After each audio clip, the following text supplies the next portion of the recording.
Perkenalkan, nama saya Hana Evangeline Prayogo dengan NIM 01201111333138 dari Prodi Kedokteran 2020. Di sini saya akan menjelaskan bagaimana pencegahan COVID melalui vaksin dari sudut pandang epistemologi. Pokok bahasan kali ini adalah yang pertama COVID-19, menjelaskan definisi COVID-19 dan penyebarannya. Yang kedua adalah filsafat ilmu, yang menjelaskan apa itu filsafat ilmu dan hubungannya dengan COVID-19. Yang ketiga adalah produksi vaksin, yang menjelaskan tahapan yang dilalui dalam pembuatan vaksin.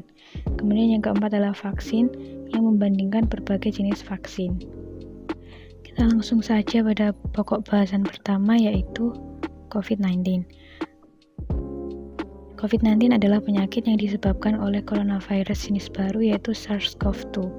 Coronavirus merupakan virus dari Ordonovirales dan keluarga Coronaviridae. Penyakit ini baru ditemukan pada akhir bulan Desember 2019 di Wuhan, China, dan telah menginfeksi sejumlah 90.308 orang per tanggal 2 Maret 2020. Virus ini mengandung asam nukleat berupa RNA strain tunggal positif, memiliki kapsul dan tidak mempunyai segmen. Selain itu, pada permukaan coronavirus terdapat protein S yang berfungsi untuk proses penempelan dan memasukkan RNA virus ke dalam sel host. Ada beberapa gejala yang ditimbulkan akibat infeksi COVID-19 ini. Gejala utama berupa demam, sesak napas, dan batuk. Selain itu, penyakit ini dapat menimbulkan pneumonia.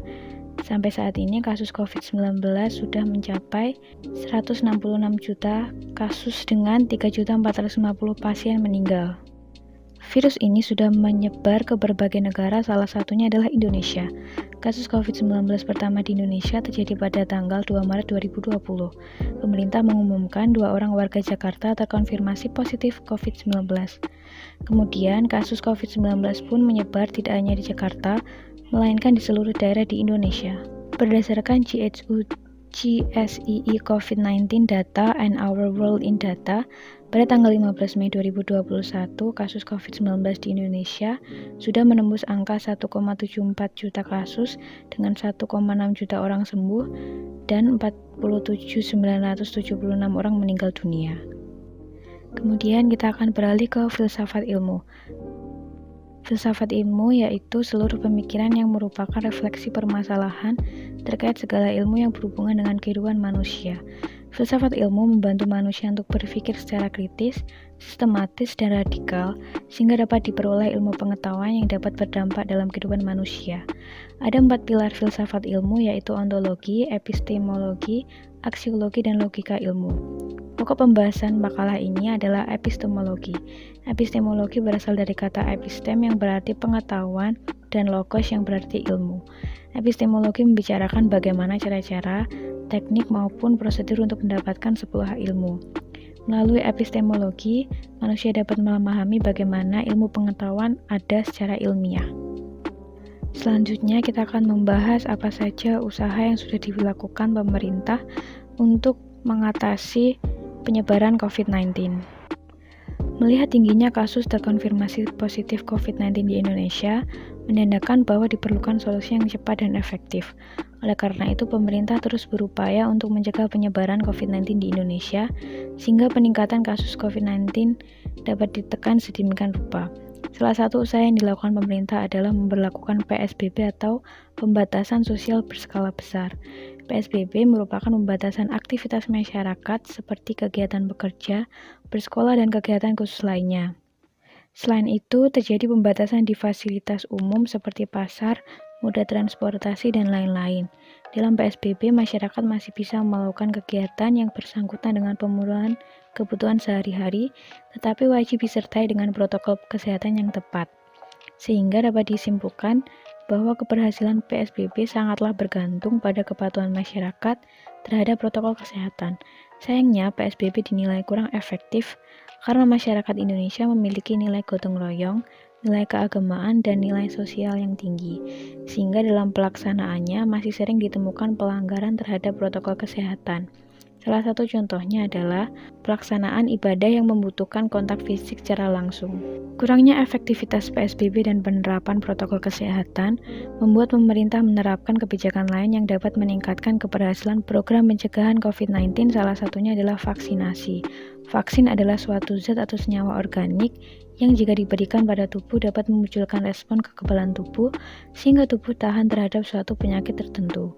Tujuan vaksin adalah untuk menurunkan tingkat keparahan manifestasi klinik COVID-19, membentuk kekebalan kelompok atau herd immunity untuk pencegahan penyebaran COVID-19, meningkatkan kekuatan sistem kesehatan masyarakat, dan meminimalisasi dampak sosial dan ekonomi COVID-19.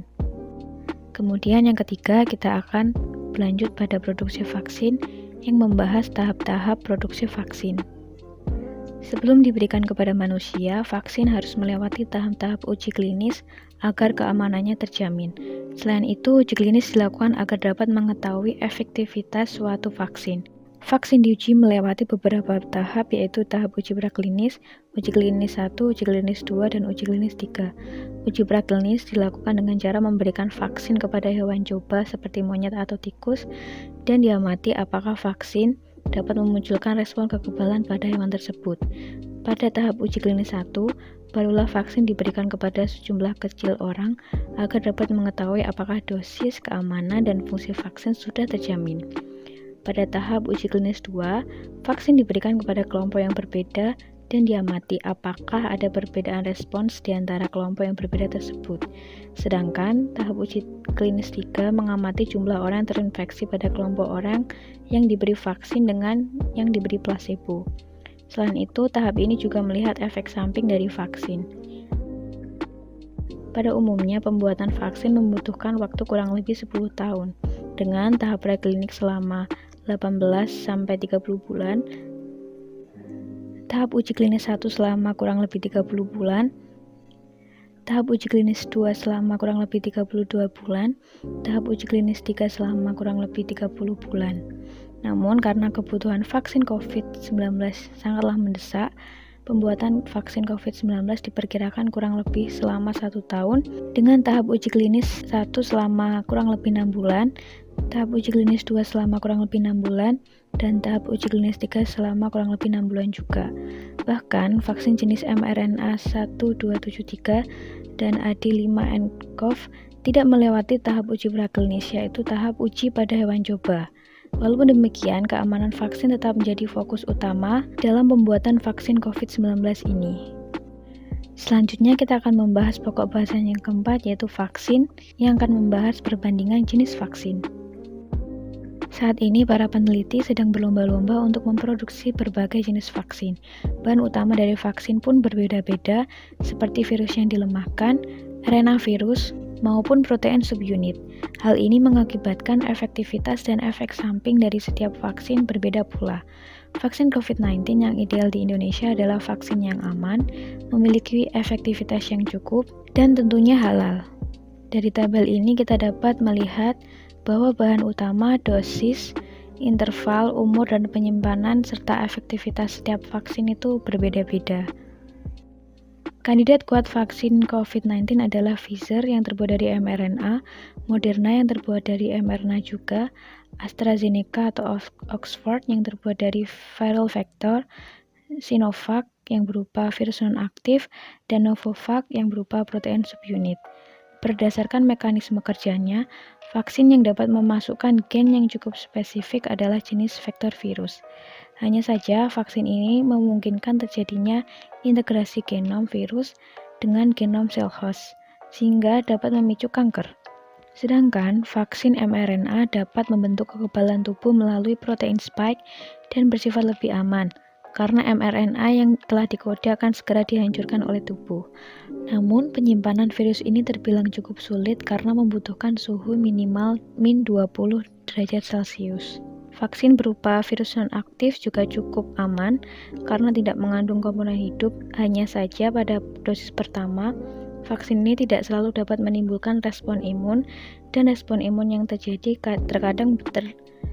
terkadang bertahan dalam jangka waktu pendek. Sedangkan vaksin yang efektivitasnya cukup rendah, berupa vaksin protein subunit, di mana vaksin ini dapat membentuk kekebalan tubuh, tetapi tidak menjamin terbentuknya sel memori. Saat ini, vaksin yang dipilih oleh pemerintah adalah Sinovac dan AstraZeneca. Kedua vaksin ini dipilih karena cukup efektif dan penyimpanannya cukup mudah dan sesuai dengan iklim di Indonesia.